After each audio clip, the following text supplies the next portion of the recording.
Assalamu alaikum, this is Saliha Farouk, and you are watching Muslim Network News. I am your host for tonight, filling in for Hena Zuberi. Let's begin with our top story. United States President Joe Biden says that he's reached a deal to rebuild the nation's infrastructure. In his press conference yesterday, he said it was made with a group of Democratic and Republican senators. The deal is expected to unlock the largest funding for roads, bridges, and ports in decades.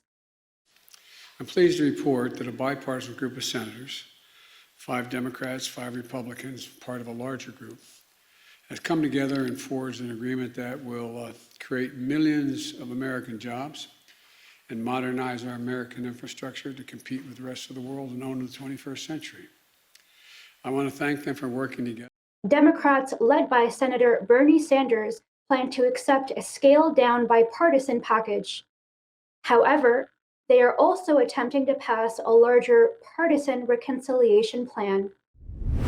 Derek Chauvin was sentenced 22.5 years on Friday. Judge Peter Cahill read the sentence.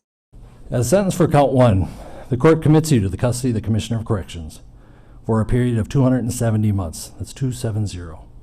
That is a 10-year addition to the presumptive sentence of 150 months. Chauvin is the former Minneapolis police officer convicted of murdering George Floyd.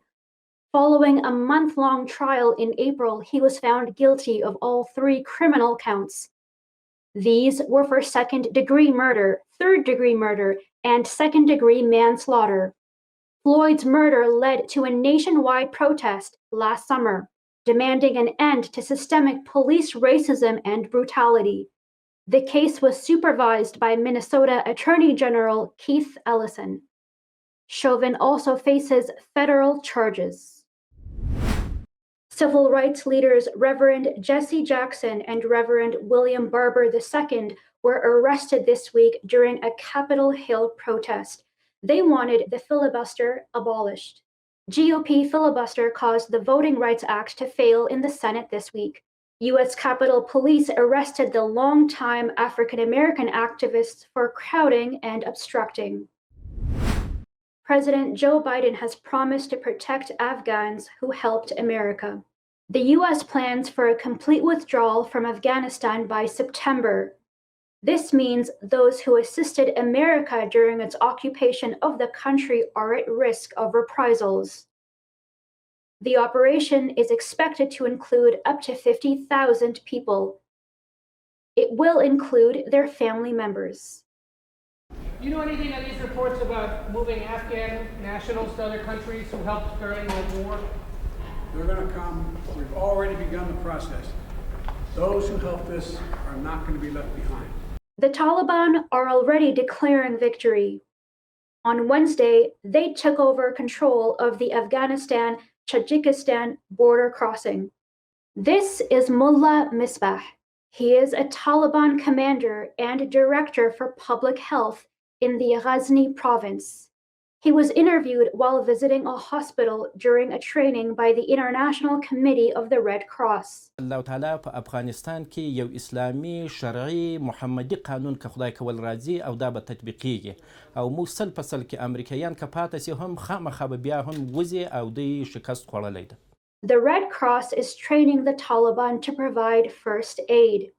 Afghan President Ashraf Ghani met President Biden on Friday at the White House. They discussed Afghanistan's future as the U.S. withdraws its forces nearly 20 years after invading. A senior United States military officer says the critical race theory should be taught in American schools. General Mark Milley is chairman of the Joint Chiefs of Staff. He was responding to 2 Republican congressmen's alarm that critical race theory is being taught to U.S. troops. And I want to understand white rage, and I'm white, and I want to understand it. So what is it that caused thousands of people to assault this building and try to overturn the Constitution of the United States of America? What caused that? I want to find that out. I've read Mao Zedong. I've read Karl Marx. I've read Lenin. That doesn't make me a communist. So what is wrong with understanding, having some situational understanding about the country for which we are here to defend. And I personally find it offensive that we are accusing the United States military, our general officers, our commissioned, non-commissioned officers, of being, quote, woke or something else because we're studying some theories that are out there. The fight, however, continues to rage over anti-racism teaching in U.S. schools. Protesters in Leesburg, Virginia, earlier this month rallied against it. The Washington Post reports that critical race theory is the hottest topic on Fox News. It has been mentioned nearly 2,000 times on the network during this year. Critical race theory was developed by civil rights scholars over the last 4 decades. It aims to examine how U.S. law intersects with issues of race in America. Since former President Donald Trump criticized the theory, Republican states Haven have been banning it from being taught. As of this month, 8 U.S. states have enacted laws doing so.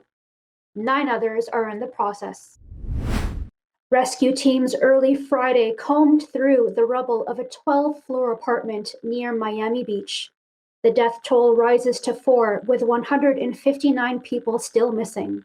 He is Miami-Dade's Fire Rescue Chief of Operations. To summarize, we had a 12-story, 136 unit apartment complex that had sustained a partial collapse. The northeast corridor of the apartment had collapsed, approximately 55 apartment units. Our units began search and rescue efforts. They pulled 35 occupants that were trapped inside the building. In addition to those 35, 10 were assessed and treated. 2 were transported to various hospitals. In regards to the number of people missing, we don't have the total missing. We haven't established that. Again, we ask that you continue to contact that reunification number that's been given out. Hope has not been abandoned by those with loved ones unaccounted for. Officials hope the banging noise in the wreckage could be survivors. Relatives are sharing photos of loved ones, looking for help in locating them. Experts watching the videos say buildings are not designed to collapse this way. In international news, a Hindu man has been arrested for killing his daughter, who married a Muslim man 8 years ago. The Indian Express reports that Vishwanath Sharma was arrested for killing his daughter Sunita. The 28-year-old had married Abdul Motin in 2013. Sharma first filed a police report against Abdul Motin for kidnapping. The police closed the case since both were adults. After 8 years, Sharma murdered his daughter. Hindutva extremists call a mixed marriage between a Muslim man and a Hindu woman a love jihad.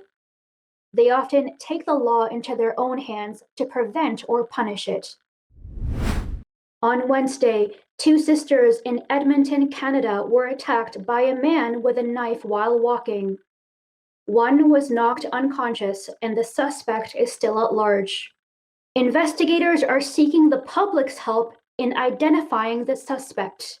It is the latest attack in the Edmonton area, which police believe was motivated by hatred towards Muslims.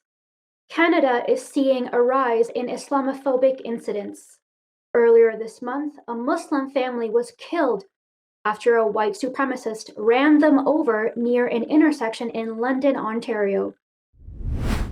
New Zealand's government announced on Friday that it has plans to strengthen the country's hate speech laws. New Zealand will increase penalties for inciting hatred and discrimination. The announcement came after the Christchurch Massacre Commission. A white supremacist killed 51 Muslims in 2 mosques in Christchurch 2 years ago. Russia said it has fired warning shots at a British warship to ward it. However, Britain denied the claim. Russia's foreign ministry said on Thursday that it had summoned the British ambassador to protest. It said the British destroyer's presence is a violation of its territory. Russia's security services released a video showing a conflict with a British destroyer. Indonesia passed 2 million coronavirus cases this week. Hospitals are flooded with new patients. This has prompted warnings that the Southeast Asian nation's health crisis could spiral out of control. Deaths are nearing 55,000. The government is worried that Indonesia could end up with a major explosion of cases like India.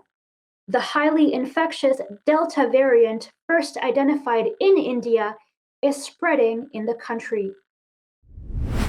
While America has spent trillions fighting the war on terror, the Biden administration has now a strategy to fight domestic terrorism. More on this report by Ali Khalaf and Baba Murray. Flying killer drones over Yemen and Somalia is the American weapon of choice for fighting terrorism overseas. Now that domestic terrorism is declared to be the #1 danger, what is our new strategy?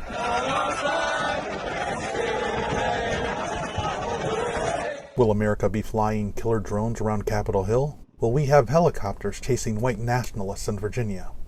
Well, not quite. The Biden administration has been thinking. It now has announced the first ever national strategy for countering domestic terrorism. The invasion of Capitol Hill by Trump supporters seems to be the catalyst behind these strategies. The strategy is built around 4 pillars. The first is understanding and sharing domestic terrorism-related information. The second is preventing domestic terrorism recruitment and mobilization to violence. The third is disrupting and deterring domestic terrorist activity. The final is confronting long-term contributors to domestic terrorism. Coming up next after the break is our in-depth analysis segment, so stay tuned and we will be right back after these messages.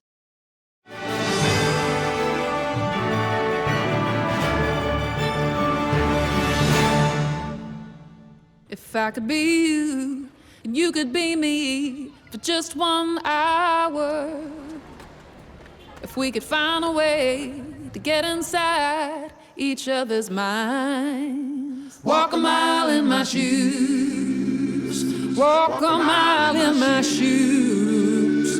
Well, before you abuse, criticize, and accuse. Walk a mile in my shoes. Despite the development of a COVID-19 vaccine, millions around the world will not have access. We need a vaccine that's free and available to everyone, everywhere. It's time for a people's vaccine.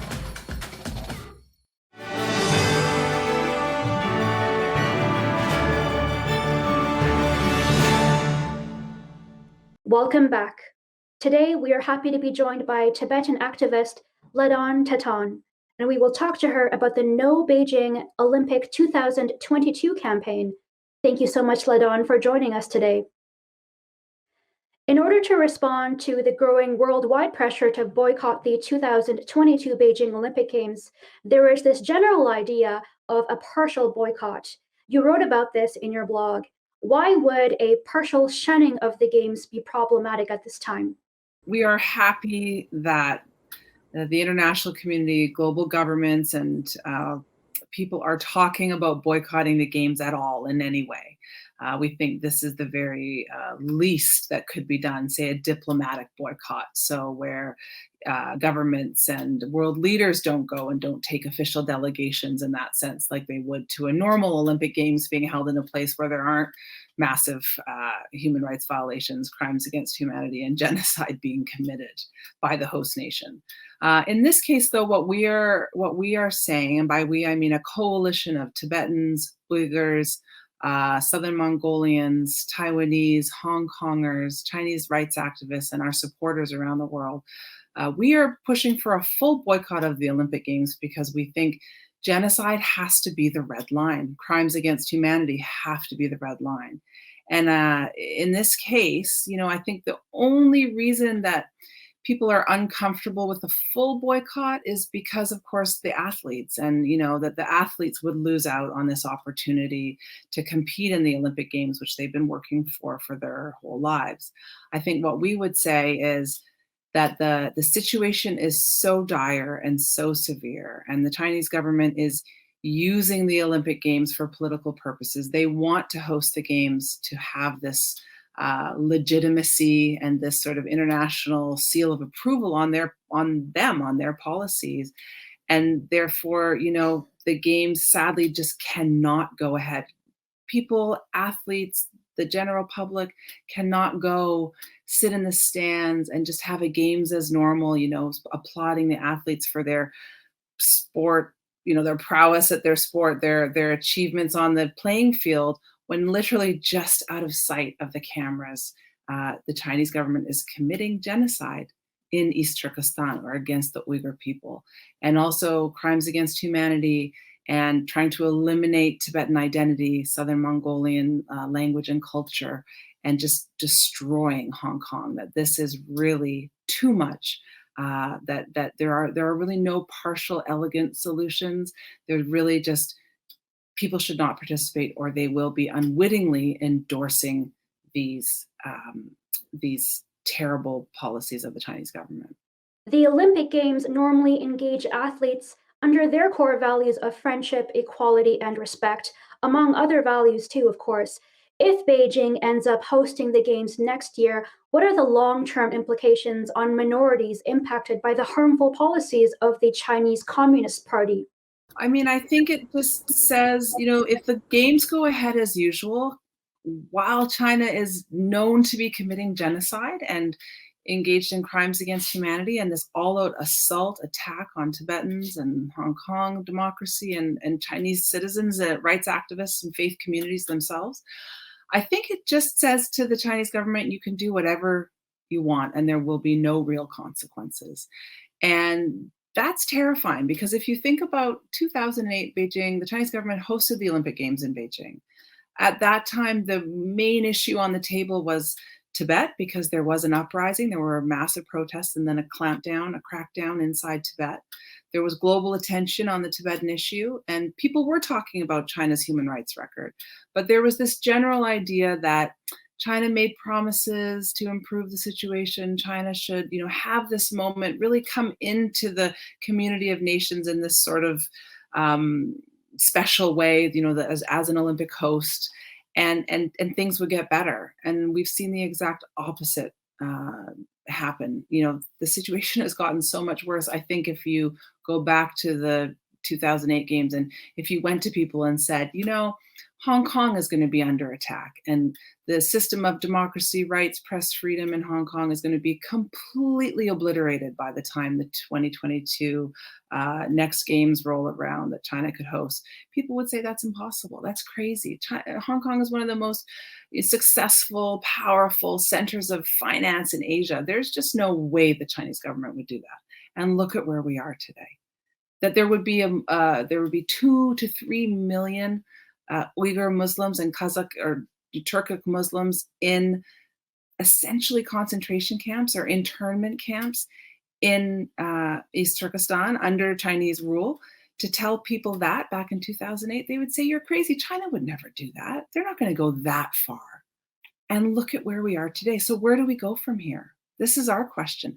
If these are games as usual, if this is business as usual, the Olympic sponsors, the governments, the crowds, the athletes, if everybody just goes and tries to act like, there's some way to do this appropriately in China at this time, I think it just sends the message that China can do whatever it wants and that the world will not hold them accountable. And I shudder to think where we go from here and how much worse things will get and how much worse the Chinese Communist Party's behavior on the international stage will get, because they will feel completely emboldened to go forward from those games and do whatever they want, because they see no consequences, no real consequences for their actions. With the Olympic Games potentially taking place in Beijing next year, could this be a good time to spotlight China's human rights records for the world to take notice of their treatment of Falun Gong practitioners, Tibetans, Uyghurs, and more? Yeah, there's no question that the Olympic spotlight offers an opportunity to talk about all of these China's egregious abuses of rights and the illegal occupation of Tibet, all of it. I think that the biggest, most important issue here is that the Chinese government wants to use the games for political ends, that is what authoritarian governments do. They use these sort of massive sporting events, these kind of global spectacle events, to gain legitimacy, both internally and externally from the international community, both amongst their own people and globally. And that's legitimacy that they don't have because it's a one-party state. There's no democracy, there's no rule of law. So the legitimacy that other governments get from the democratic process, the Chinese government needs to get through this kind of thing. And so I think that the key question here is they must be denied this honor, this privilege, this legitimacy that they seek. That's the most important thing. And that's what we need to happen is governments not just not to go, but to work together to change this altogether so that in the end, Beijing 2022 does not happen. That's the key here. That's how we'll make real change. Everybody's wringing their hands about how to stop the Uyghur genocide, how to help Tibetans, how to help Hong Kong. This is one important piece of that puzzle. It is to show the Chinese government there are real and concrete consequences for their actions and their abuses. Your organization has long been working to get the International Olympic Committee, or the OIC, to take attention to these issues. What has been their responses to you so far? And are they taking more seriously China's human rights records against minorities? No, not in any way. And I as someone who worked for years in the lead up to the 2008 Olympic Games and met with and talked to and engaged with the IOC at that time. And again, now, sadly, as we're back in this position for this 2022 Winter Games in Beijing, I can tell you the IOC is absolutely morally corrupt, bankrupt organization. And I say that as someone who did really believed when we engaged with them and worked the first time around that we would somehow be able to get them to see to reason. And they do talk the language of sort of international values and upholding this and sport for good, and we make things better, and they don't. And really what I see is it's a financial, it's all about money as always. And the IOC pays a lot of lip service to these grand ideals, but really in the end, they don't care. And what we are saying now is the IOC has put the athletes and the National Olympic Committees in a terrible position. They should be held responsible, and governments and the corporate sponsors should push to cancel or move the games. There are plenty of other countries in the world that have hosted Winter Olympic Games. They should be moved. They can be moved. There's no way that this is impossible. But to leave it up to the IOC to do the right thing, I have absolutely no faith. And I think, in 2008, they said that they had certain commitments they'd received from Beijing about human rights and press freedom and this and that. And none of it held true. And China reneged on every commitment and undermined every agreement, or, whether it was stated or not and written down or not. And the IOC let them get away with it. And now we're in the position we're in today because of those Olympic Games in Beijing in 2008.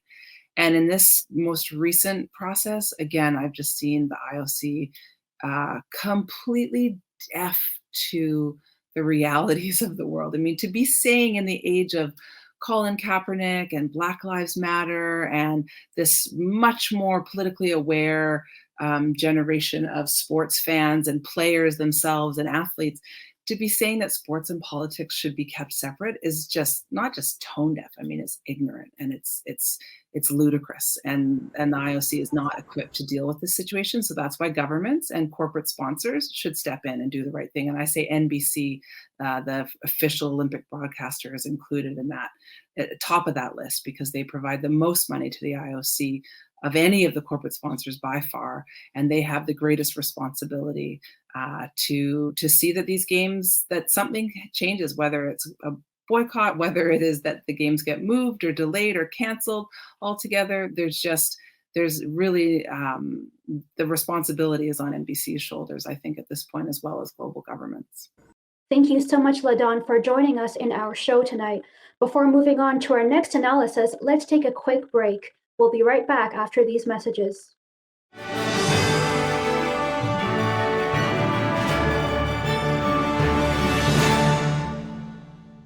our fellow Americans. Right now, the COVID-19 vaccines are available to millions of Americans. And soon, they will be available to everyone. The science is clear. These vaccines will protect you and those you love from this dangerous and deadly disease. They could save your life. So we urge you to get vaccinated when it's available to you. That's the first step to ending the pandemic and moving our country forward. It's up to you.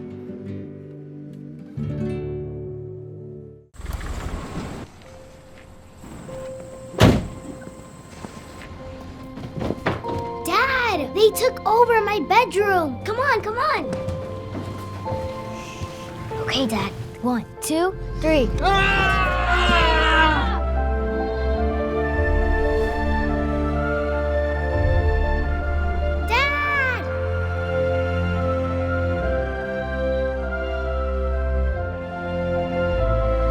You saved me. Dad? Are you okay? I'm fine, dear.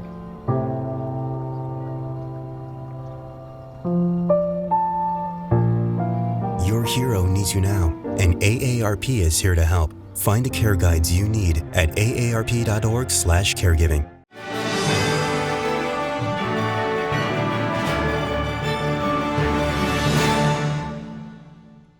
Welcome back. Yesterday, we talked about the announcement of zero tolerance for gun dealers who willfully violate the law. To discuss this in greater detail, let's go to Imam Abdul Malik Mujahid. Over to you, Imam Mujahid. Thank you, Saleha. Crime is high this summer, so are the gun sales. Record gun sales and record crime rate. Is there a correlation? President Biden has announced a zero tolerance policy. Zero tolerance towards crime and towards gun, that's a tall order. Well, we have someone who studies these things, and she's a professor of law at the University of San Francisco, Professor Lara Beslan. Thank you so much for having me. Thank you for joining us. So why crimes are going up right now? Last weekend, Chicago had 50 gunshots. I think it's probably because we're opening back up. And so we've been obviously, as everybody knows, in a lockdown mode for over a year now, and people are going outside.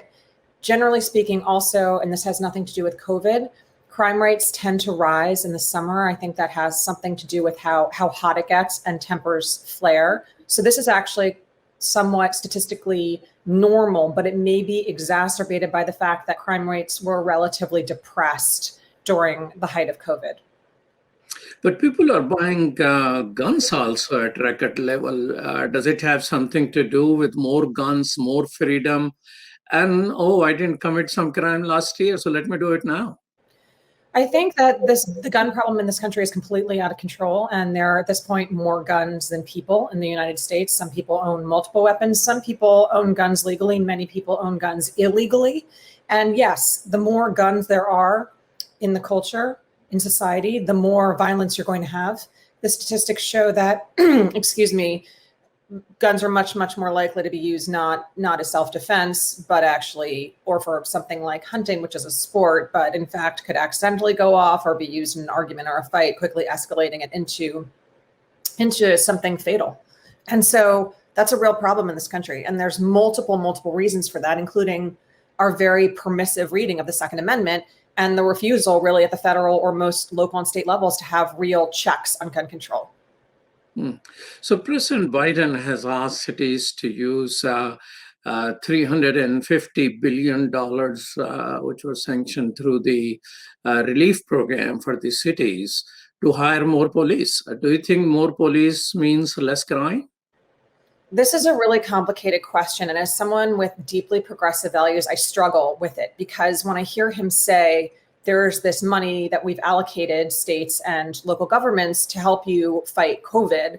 And instead, what I'm telling you is you should go out and hire more police officers. As someone who doesn't necessarily equate a more robust police presence with less crime, but in fact equates it often with outcomes like mass incarceration, that makes me very nervous. And I think the question really is, if you're going to hire more police officers, how are you going to be using them? And I think people on the left worry that when you hire more police officers and you train them in kind of a militarized way to police communities, what you're going to end up with is more of the kind of mass incarceration and systemic racism that people like me are deeply concerned about. If, on the other hand, what you're saying is these departments need more resources to, say, approach some of these things from more of a social services and mental health perspective, then I feel like that's a different thing. And I think when I was listening to Biden, he was trying to sort of placate both the more conservative leaning people who support him, but also the more progressive people by trying to say both things. And I guess the question is, how is that actually going to play out on the ground? Professor Breslin, before being a professor, you have been a public defender for 7 years in Los Angeles County. What is your reading? What type of policing will bring more safety? Well, I can tell you what won't. I mean, one of the many cases that I defended when I was there and that the federal government brought all the time were these so-called felon in possession cases. So many of my clients were folks who had some kind of a prior felony conviction, and then they had been found in possession of a weapon. So that's essentially a status crime. They hadn't used it. They hadn't actually deployed it against anybody, and yet they were being brought into federal court and prosecuted for simply having it.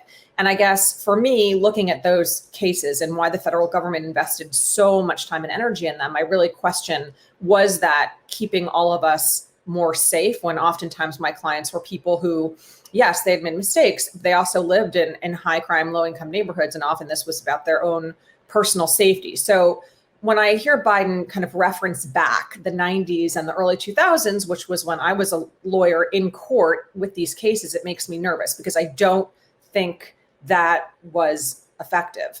I think there are other ways to prosecute. And what I like about his new plan is that he's targeting these ghost dealers. He's targeting people who are selling firearms who shouldn't be selling them. And I think when you move higher up the supply chain and you start looking at who is putting these guns into the stream of commerce and selling them to people who shouldn't have them in the first place, that seems like a more appropriate way to look at trying to stop this problem at a higher level. That said, I feel like it's a drop in the ocean because really our gun sale laws are so permissive that most of the people who are gun dealers who are selling to any type of person really are not actually going to be held liable under state or federal law. So when President Biden says he will have zero tolerance policy towards the gun sellers, what does it actually means?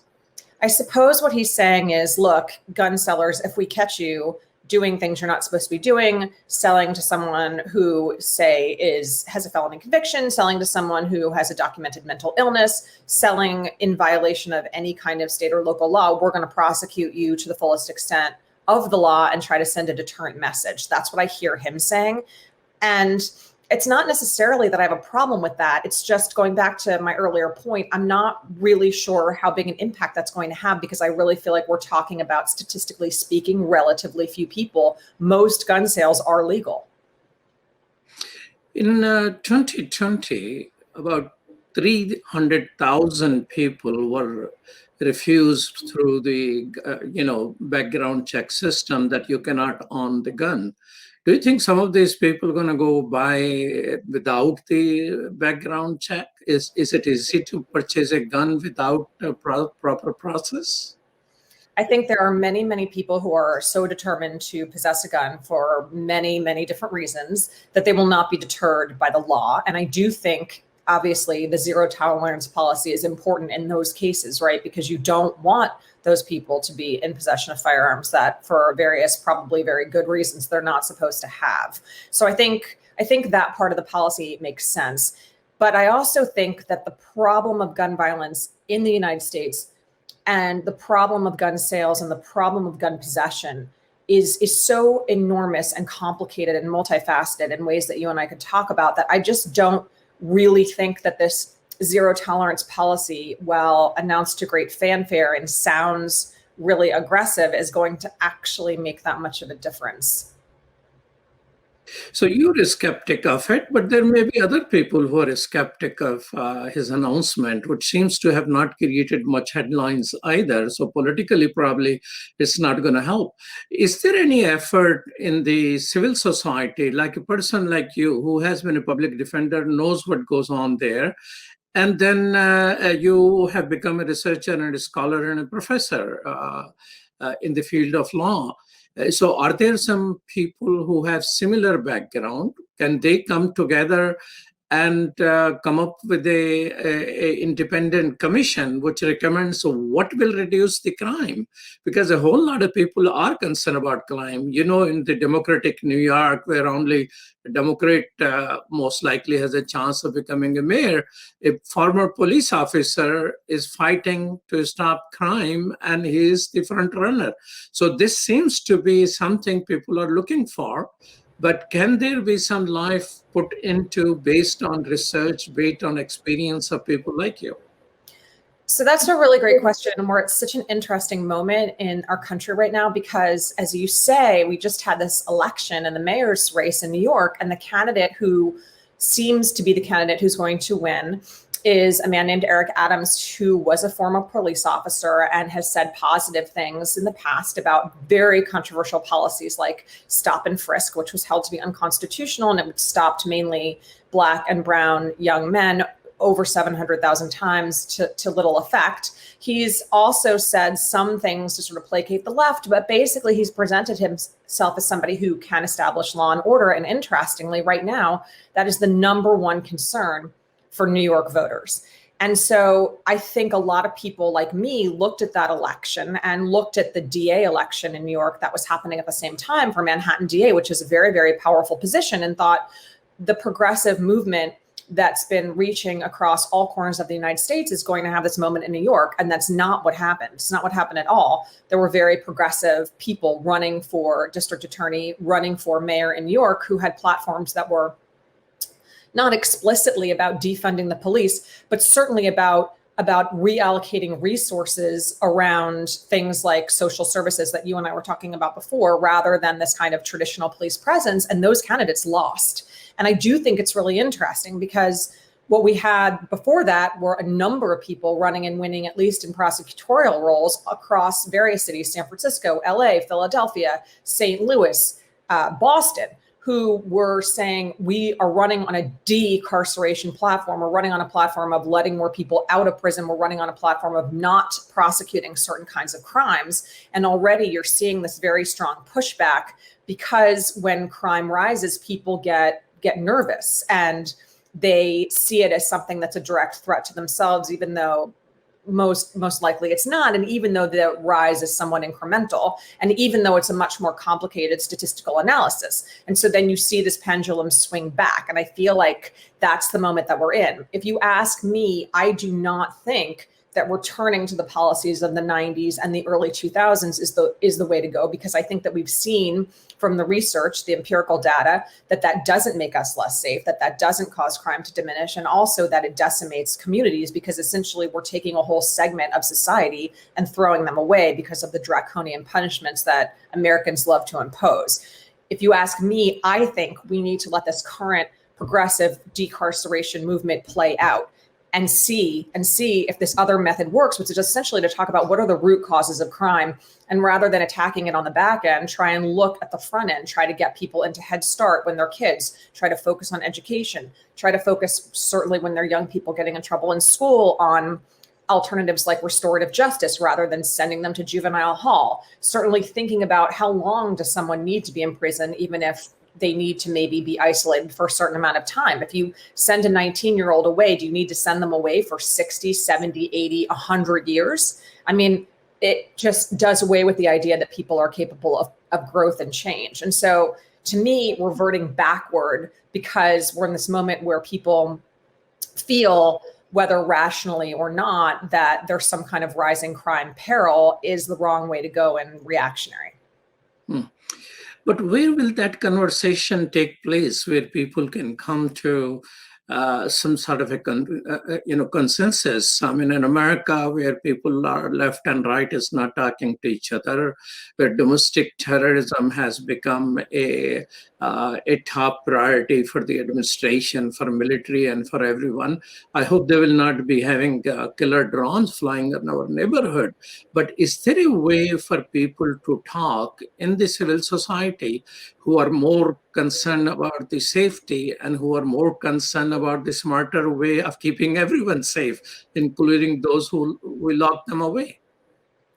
Well, I feel like we need to have much more of a national conversation that is a civil conversation, because I think the other thing, unfortunately, that's happened in this country is that it's incredibly polarized. And rather than thinking about these issues from a rational and humane and results-oriented perspective, people look at them from a political perspective. So you're either on the red team or you're on the blue team when it comes, for example, to any sort of criminal justice reform. And so it's very hard in this space, I think, to listen to the best arguments rather than to just sit in your own camp where you can feel safe and not have your ideas questioned. One thing that I think is happening, at least in my city and other cities as well, that I find very interesting is that the local officials, our DA, for example, makes himself very available to the public, has regular public meetings where people can participate. During the pandemic by Facebook, I imagine now they'll be in person.